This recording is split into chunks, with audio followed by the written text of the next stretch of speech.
monsieur, bonjour, merci de nous rejoindre à la une de l'actualité. Le président de la République, Abdelmadjid Tebboune, a adressé un message au souverain marocain, le roi Mohamed VI, dans lequel il lui a exprimé sa satisfaction après la réussite de son intervention chirurgicale.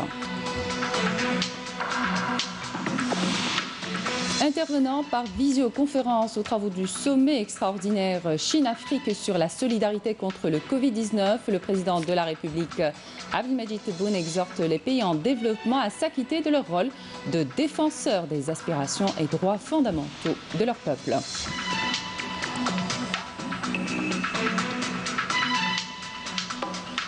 Deuxième jour de la visite de travail et d'inspection du chef d'état-major de l'armée nationale populaire par intérim, le général-major Saïd Chengheriha, en deuxième région militaire à Oran, où il supervisera aujourd'hui l'exécution d'un exercice tactique avec munitions réelles, Dira 2020.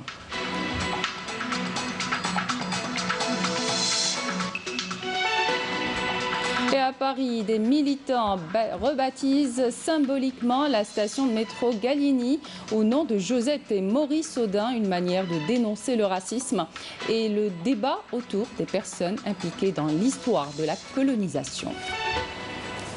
Bienvenue à tous. Le président de la République, Abdelmadjid Tebboune, a adressé un message au souverain du Maroc, le roi Mohamed VI, dans lequel il a exprimé son soulagement après la réussite de l'intervention chirurgicale qu'il avait subie récemment.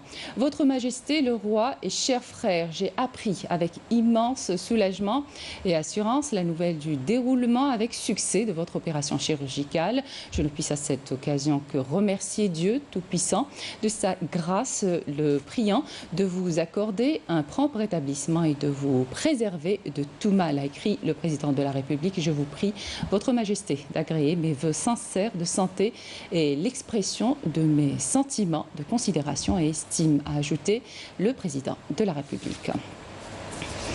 Intervenant par visioconférence aux travaux du sommet extraordinaire Chine-Afrique sur la solidarité contre le Covid-19, le président de la République, Abdelmadjid Tebboune, a exhorté hier les pays en développement à s'acquitter de leur rôle de défenseurs des aspirations et droits fondamentaux de leur peuple à la lumière des grands changements prévisibles dans l'architecture des relations internationales, conséquemment aux incidences inédites de la pandémie Covid-19. Le président de la République a saisi cette occasion pour lancer un appel aux institutions financières internationales à desserrer les taux sur les pays en développement, notamment africains, à travers des initiatives englobant l'allègement du fardeau de leurs dettes et leur accompagnement dans les politiques nationales post-Covid-19.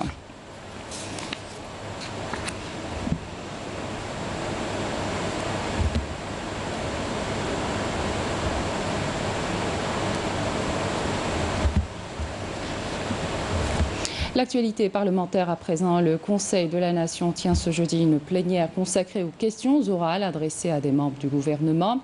Ces questions concerneront les secteurs de l'intérieur, des collectivités locales et de l'aménagement du territoire, des ressources en eau, de la santé, de la population et de la réforme hospitalière, ainsi que des relations avec le Parlement. Deuxième jour de la visite de travail et d'inspection du chef d'état-major de l'armée nationale populaire par intérim, le général-major Saïd Chengheriha, en deuxième région militaire à Oran, où il supervisera aujourd'hui l'exécution d'un exercice tactique avec munitions réelles, Dira 2020, qui vient clôturer la série d'exercices exécutés récemment au niveau de l'ensemble des régions militaires et couronner les programmes de l'année de préparation au combat 2019-2020. Hier, lors du premier jour de cette visite de travail, le général-major Saïd Chengheriha avait présidé au siège du commandement une réunion d'orientation avec les cadres et les personnels au début de laquelle il a transmis les félicitations et encouragements du président Abdelmadjid Tebboune pour tous leurs efforts. Le général-major Saïd Chengheriha avait également appelé à consentir et à fédérer tous les efforts pour mettre en échec toutes les tentatives insidieuses hostiles à l'Algérie.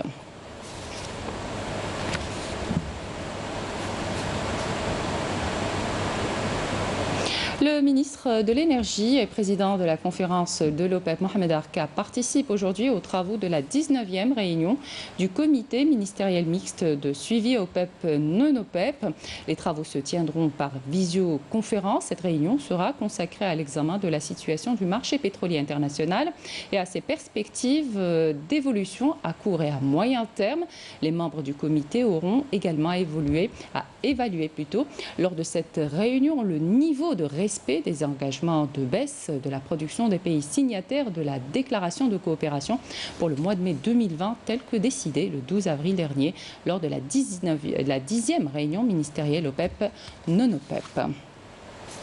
La situation sanitaire dans le pays, à présent 121 nouveaux cas Covid positifs, 101 guérisons et 11 décès enregistrés par le comité scientifique de suivi de l'évolution de la pandémie du coronavirus.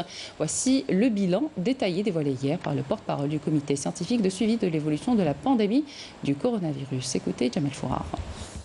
Pour ce qui est des principaux indicateurs au cours des 24 dernières heures, nous avons enregistré 121 nouveaux cas, 101 patients guéris, 41 patients en soins intensifs et 11 décès. Avec l'enregistrement de 121 nouveaux cas, le total cumulé depuis le début de l'épidémie à ce jour est de 11 268, soit une incidence de 25,7 cas pour 100 000 habitants. Et sachant également que 14 wilayas n'ont pas notifié de cas au cours des 24 dernières heures. Pour ce qui est des décès, nous avons malheureusement encore enregistré des nouveaux décès. 11 nouveaux décès ont été enregistrés au cours des 24 dernières heures, portant ainsi le total cumulé des décès à 799, sachant que 75% des patients décédés sont âgés de 60 ans et plus et que 73% d'entre eux ont une maladie chronique, soit isolée, soit associée. Pour ce qui est des patients guéris qui ont quitté les établissements hospitaliers donc depuis le début de l'épidémie à ce jour, leur nombre est de 7 943, dont 101 qui sont guéris et qui ont quitté les établissements hospitaliers au cours des 24 dernières heures. Pour ce qui est des patients qui ont bénéficié à ce jour du traitement selon le protocole thérapeutique en vigueur, leur chiffre est de 23 632 patients. Pour ce qui est des soins intensifs, nous avons actuellement 41 patients en soins intensifs. Et pour terminer, nous demandons toujours à nos concitoyens de respecter, de rester vigilants et de respecter les mesures de prévention, surtout en cette période cruciale, essentiellement le port obligatoire du masque de protection, et ceci en toutes circonstances. Et comme viennent de le démontrer les chiffres, la mise en place du protocole de traitement basé sur l'hydroxychloroquine en Algérie a contribué efficacement à la guérison de personnes atteintes de la Covid-19. Faisons le constat au CHU de Constantine où même le personnel soignant en première ligne depuis l'apparition du virus en Algérie n'a pas été épargné. Yanis Aït Belkacem.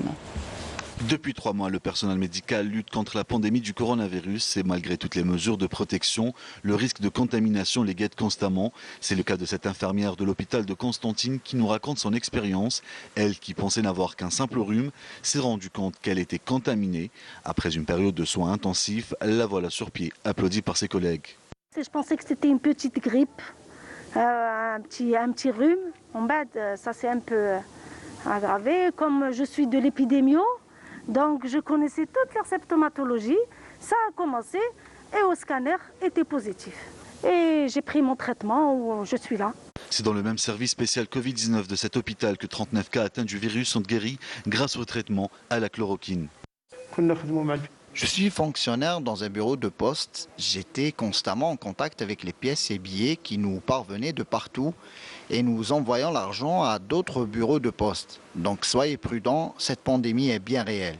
C'est un service ويلي يعني مولف ومعروف دوليا ماشي يعني غير في الجزائر برك بالسكانر برك on pose les diagnostics et on anticipe le traitement à la chloroquine qui a fait la preuve. Au CHU de Constantine, sur 120 cas confirmés, 39 se sont remis après des soins intensifs.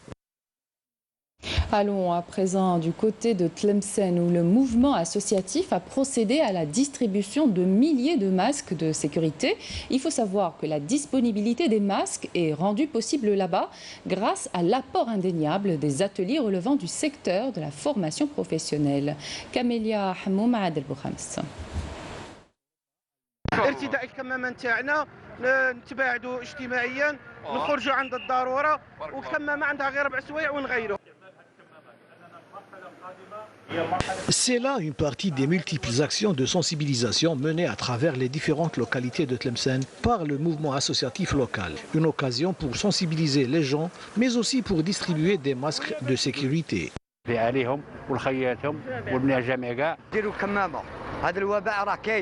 العملية ستعرف توزيع كمامات وتحسيس المواطنين حول ضرورة احترام الحجر الصحي. La disponibilité des masques est rendue possible grâce à l'apport indéniable des ateliers relevant du secteur de la formation professionnelle.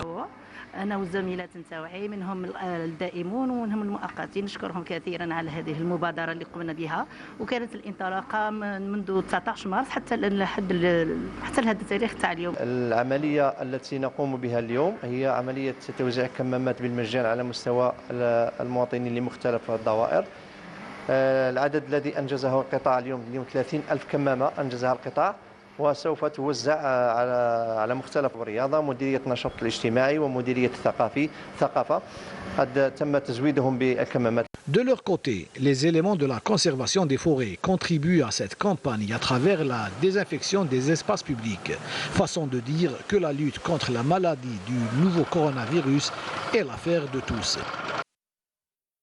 Éducation, les choses sérieuses commenceront pour les écoliers le 4 octobre prochain, date de la rentrée scolaire 2020-2021. Pour les parents, ça a déjà commencé puisque les établissements scolaires ont ouvert leurs portes pour les inscriptions. Des inscriptions cette année dans une organisation sans faille, masque et distanciation physique oblige.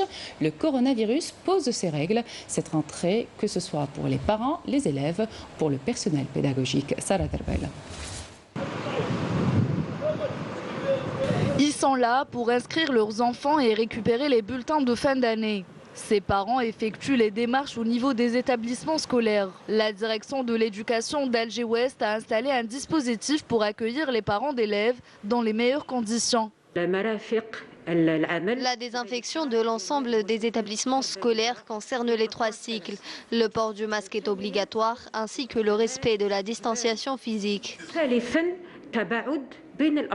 Toutes les mesures préventives ont été mises en place pour recevoir les élèves et leurs parents. Un dispositif qui est toutefois rassurant. Je suis venu inscrire mon fils après avoir reçu une convocation de l'établissement scolaire. Je suis rassuré en ce qui concerne l'entretien de l'école.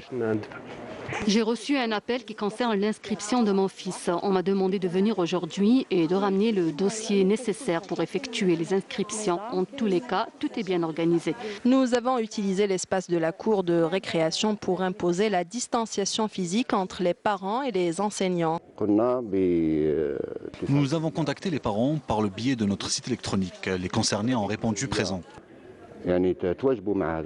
La vie scolaire reprendra son cours normal à partir du 4 octobre prochain. Un programme national de santé sera mis en place par les pouvoirs publics pour garantir aux élèves une couverture sanitaire sans faille, vu la conjoncture que traverse le pays. Le confinement a eu un impact psychologique sur le comportement dans les familles. Les différents mécanismes mis en place par le ministère de la Solidarité nationale, de la famille et de la condition de la femme lors de ce confinement ont permis une baisse des cas de violence enregistrés à l'égard des femmes, une chose que confirment les statistiques de la Direction générale de la Sûreté nationale. Reportage Wassila Bouchareb, le commentaire est signé Batia Marmi. Les statistiques établies par la direction de la police judiciaire et plus précisément par le service de la protection des personnes vulnérables font état d'une baisse des cas de violence sous toutes ses formes à l'égard des femmes durant les mois précédents. Le taux le plus bas a été enregistré pendant le mois d'avril pour atteindre 366 cas contre 584 cas enregistrés au mois de mars.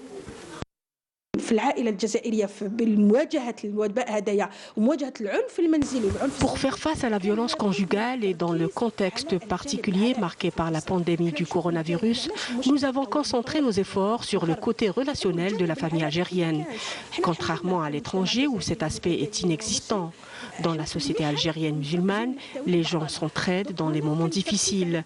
Nous avons expliqué aux familles que la distanciation physique ne veut nullement dire distanciation affective.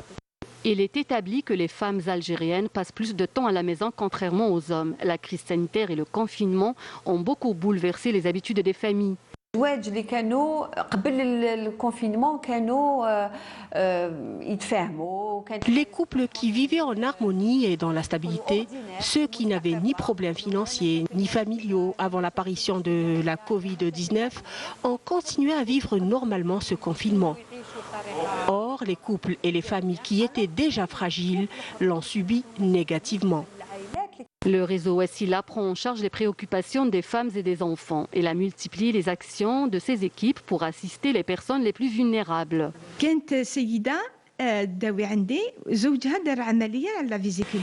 J'ai une patiente dont le mari a subi une chirurgie de la vésicule biliaire. Je lui ai suggéré qu'il ouvrirait peut-être droit à un mois supplémentaire de repos. Elle m'a répondu: j'espère que ce ne sera pas le cas, docteur, car il nous a rendus fous lors de son mois de confinement. Convaincu de l'importance de préserver l'équilibre de la femme et de la famille, le ministère de la Solidarité nationale a mis en place des cellules d'écoute pour alléger l'impact du confinement. Des militants rebaptisent symboliquement la station de métro Gallieni du nom de Josette et Maurice Audin, une manière de dénoncer le racisme et le débat autour des personnes impliquées dans l'histoire de la colonisation. Rafef Belouchette. C'était plusieurs dizaines de militants antiracistes à s'être réunis à la sortie de la station de métro Gallieni hier. Objectif, rebaptiser symboliquement cette station du nom d'un ardent défenseur du colonialisme par celui de Josette et Maurice Audin. Une démarche soutenue par le Parti communiste et celui de la France insoumise dans cette commune d'Île-de-France. Il faut comprendre que le nom des rues, le nom des stations de métro est le fruit d'un moment donné de notre histoire, mais peut évoluer. Et il est important aujourd'hui qu'on ait des regards nouveaux de notre histoire de France. Que même on n'a pas envie qu'une station de métro porte le nom de quelqu'un qui est marqué par la violence de la colonisation. Et on aimerait non pas seulement effacer des noms, c'est pas très intéressant, mais au contraire valoriser des personnages un peu oubliés. Et je crois que nous sommes dans une ville où la question de la mémoire de la guerre d'Algérie, le fait qu'un certain nombre de gens se sont engagés, évidemment le peuple algérien, mais aussi ce qu'on appelait des Européens d'Algérie, se sont aussi engagés pour l'indépendance de l'Algérie. Ce qu'ils ont fait, et ça a valu à Maurice Audin de mourir dans des conditions qui ne sont pas aujourd'hui totalement éclaircies. Et donc ça me paraissait important de rappeler, de marquer de l'empreinte de Maurice et de Josette Audin un lieu à Bagnolet. En présence de Pierre Audin, une simple banderole adhésive portant les noms de Josette et Maurice Audin a été déployée pour interpeller les pouvoirs publics sur la nécessité d'un travail de mémoire constructif. Et c'est une façon pour nous d'interpeller les autorités publiques sur la question du devoir de mémoire, de l'impensé colonial, pour que la France regarde les pages sombres de son histoire et qu'elle glorifie ce que nous estimons nous être les plus beaux hommes de l'histoire de ce pays. Et la disparition de Maurice est un des moments de l'histoire de France sombre, où ceux qui étaient les combattants de la liberté étaient parfois éliminés dans des conditions terribles. Donc ça fait sens aujourd'hui que des citoyens se retrouvent là, et j'espère que la RATP, que les pouvoirs publics entendront ça pour que lorsqu'il y a des démarches citoyennes, comme c'est le cas à Bagnolet, de beaucoup de gens qui aimeraient que ce soit des noms de personnages plus positifs, j'ai envie de dire, que l'on soit entendu. Voilà, c'est une action symbolique qui portait ça, il faudra continuer à la porter à l'avenir. Mais les pouvoirs publics en France semblent avoir déjà tranché la question. Le président Macron a annoncé la semaine dernière que la République n'effacera aucune trace ni aucun nom de son histoire. Un autre nom, le nom de Lella Fatman Soumer, a posé côte à côte avec la plaque du général Pégermet dans la commune d'Etterbeek à Bruxelles. Le choix du nom repose sur l'apport de cette figure nationale, une héroïne qui s'est farouchement opposée à la colonisation française. Le projet vise à mettre en avant les noms de femmes illustres dans l'espace public. Rafef Belouchette. Lella Fatman Soumer, un nom qui trône et résonne depuis le 15 juin dans la commune d'Etterbeek à Bruxelles, de même que 10 autres noms de femmes qui ont marqué l'histoire mondiale de la lutte anticoloniale et antiraciale. Des noms qui remplaceront pendant 9 mois ceux des rues portant des patronymes d'acteurs de la colonisation. Et si chacune de ces femmes choisies a un parcours exceptionnel, Lella Fatma, elle, se distingue par sa double performance, féministe et chef de guerre. Le pourcentage du nombre de femmes représentées dans la rue et dans l'espace public est extrêmement faible, moins de 2% dans l'espace public etterbeekois. Et donc on a voulu, ne fût-ce que temporairement, réaugmenter ce pourcentage et montrer que en fait, les femmes sont invisibilisées et dans l'espace public et dans les livres d'histoire, d'où le fait qu'on a pris aussi donc, des noms de femmes qui ont marqué l'histoire. L'initiative n'est que temporaire, mais lourde de sens. Bruxelles, à son tour, a vécu au rythme des manifestations antiracistes, conséquence immédiate de l'affaire Floyd, mais la commune d'Etterbeek a voulu croiser l'enjeu féministe et celui décolonial et antiracial. Parce qu'elle était déjà à l'avant-garde, elle était déjà là pour dénoncer toute une série d'injustices et aussi et surtout par rapport à l'invasion française et au fait que c'était une personne qui a vraiment combattu dès le départ la colonisation. Et donc on a voulu montrer que des personnes et des femmes se sont battues dans le cadre d'une lutte décoloniale. Et que ces personnes en fait sont invisibilisées à nouveau dans l'espace public, notamment etterbeekois. Si le débat autour des remplacements des noms de rues, stèles ou autres symboles historiques à la gloire de grands esclavagistes ou colonialistes a été tranché en France par le président français, rien n'est encore sûr pour la Belgique. En attendant, la rue de l'Allan Soumer sera inscrite dans le parcours des balades pédagogiques à l'intention des riverains et des écoles qui seront organisées en partenariat avec des historiens à partir de septembre 2020. Au plan sécuritaire, des gardes frontières ont saisi hier une grande quantité de cuivre traité s'élevant à 4 quintaux et 32 kg. Et ce, suite à une patrouille de fouilles et de recherche menée près de la commune de Sfisifa Daïra de Ain Safra, dans la wilaya de Naama. Dans le même contexte, des détachements combinés de l'armée nationale populaire ont intercepté lors d'opérations distinctes menées à Oran, Tlemcen, Ain Mouchent, Constantine et Borj Baririj, dit narcotrafiquants, et saisi 82,5 kg de cuivre traité et 9 841 comprimés psychotropes, tandis qu'un contrebandier en possession de 89 400 comprimés de différents médicaments a été arrêté à Ouargla. Par ailleurs, des détachements de l'armée nationale populaire ont arrêté à Tamanrasset, Borj Baji Mukhtar et Janet 48 individus et saisi 2 camions, 3 véhicules tout-terrain, 230 tonnes de denrées alimentaires, 3800 litres de carburant, 12,5 tonnes de ciment destiné à la contrebande ainsi que 143 sacs de mélange de pierre et d'or brut, 13 groupes électrogènes, 14 marteaux-piqueurs, 2 détecteurs de métaux et des équipements de détonation servant dans les opérations d'orpaillage illicite. L'actualité à l'étranger à présent, rebond de Covid-19 à Pékin avec confinement et désinfection massive où des milliers d'habitants faisaient encore ce matin la queue pour subir un dépistage du nouveau coronavirus. De son côté, l'Organisation mondiale de la santé annonce avoir décidé d'arrêter les essais cliniques sur l'hydroxychloroquine en tant que traitement potentiel des malades du Covid-19. Karim Haïfa. Des milliers d'habitants faisaient la queue ce matin dans tout Pékin pour subir un dépistage du nouveau coronavirus. La capitale chinoise tentant d'enrayer un rebond de Covid-19 avec confinement et désinfection massive. Le ministère chinois de la Santé a fait état de 21 malades supplémentaires au cours des 24 dernières heures dans cette ville de 21 millions d'habitants, portant ainsi à 158 le nombre de cas recensés depuis la semaine dernière.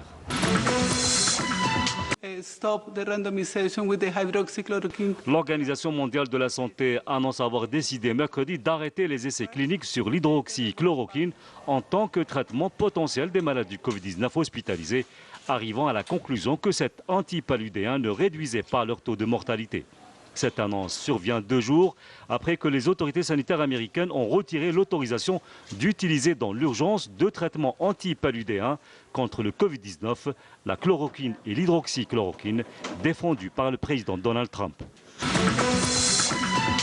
Près de 80 millions de personnes, soit plus de 1% de l'humanité, ont dû quitter leur foyer pour fuir la violence et la persécution et vivent aujourd'hui loin de chez elles. Un chiffre record qui a doublé en une décennie, a annoncé aujourd'hui l'ONU. Le dernier rapport du Haut Commissariat aux réfugiés estime que fin 2019, ces personnes étaient des réfugiés, des demandeurs d'asile ou des personnes déracinées dans leur propre pays, avec de moins en moins de perspectives de rentrer dans leur région d'origine. L'œil aguerri de Koji Ishii s'arrête soudain devant un gant oublié dans une rue de Tokyo, un objet qu'il va s'empresser d'analyser, mais sans le toucher ni le déplacer, se contentant de le photographier pour enrichir sa collection. Depuis une quinzaine d'années, ce restaurateur japonais de 39 ans a examiné, photographié ou plutôt rencontré, comme il dit, quelques 5000 grands perdus. Disneyland, l'une des principales attractions touristiques de Hong Kong, rouvre ses portes au public après près de 5 mois de fermeture en raison du virus. Un événement qui représente un nouvel élan pour une ville qui a largement réussi dans la lutte contre le coronavirus, où l'on ne compte que 4 décès depuis le début de la pandémie de Covid-19. On revient en Algérie avec la reprise timide de l'activité industrielle à Blida, une wilaya fortement impactée par la crise sanitaire, première ville placée en quarantaine. En attendant une reprise totale de l'activité économique, le respect des mesures strictes d'hygiène et de distanciation reste en vigueur. Saïd Flak. Après un arrêt qui a duré plus de 2 mois, plusieurs usines de la wilaya de Blida reprennent leurs activités, profitant du déconfinement progressif instauré par le gouvernement. On a eu plusieurs propositions et rencontres avec les hautes autorités du pays, à l'instar des ministères des Finances, du Commerce et de l'Industrie, afin d'envisager la relance du tissu économique local. Ce n'était pas si simple que ça, car on a été contraint d'arrêter nos activités d'une manière brutale. On a repris depuis, mais à hauteur de 20 à 30% seulement. Les propriétaires des usines et à la suite de la suspension de leurs activités en raison du coronavirus ont exhorté les autorités compétentes de les aider financièrement en procédant au remboursement des pertes occasionnées durant toute cette période. On a été fortement impacté par cette crise, mais malgré cela, on s'est acquitté des charges de nos employés sans interruption. Les autorités locales de Blida nous ont apporté toute l'aide voulue.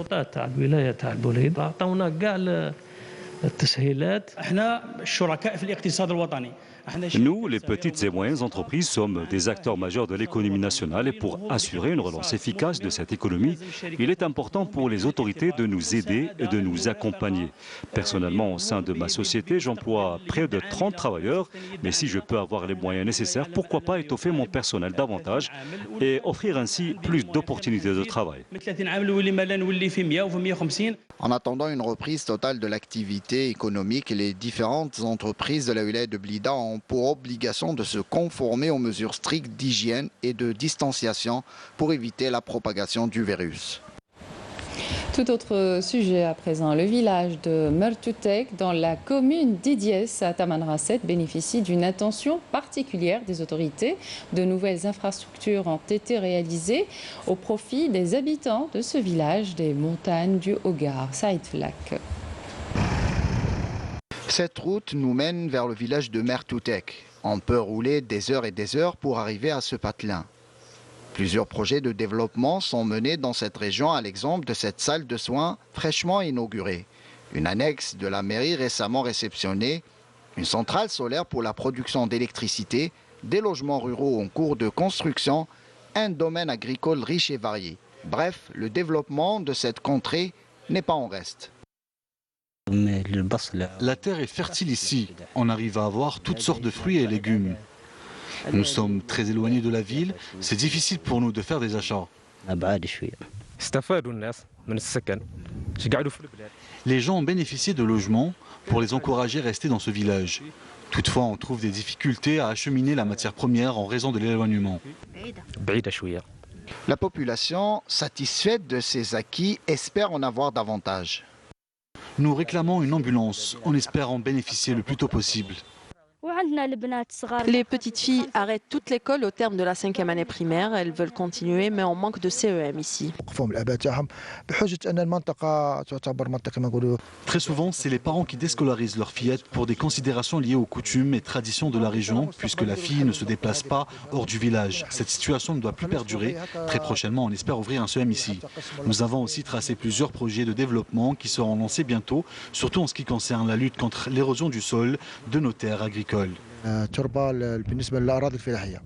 Un nouveau souffle se propage sur Mertutek qui veut offrir à ses citoyens une vie meilleure. Voilà qui termine cette édition. Merci de votre attention. Tout de suite, les prévisions météo avec Amel Aribi et puis l'information continue sur les liens qui s'affichent sur votre petit écran. Excellente suite de programme sur Canal Algérie. À demain.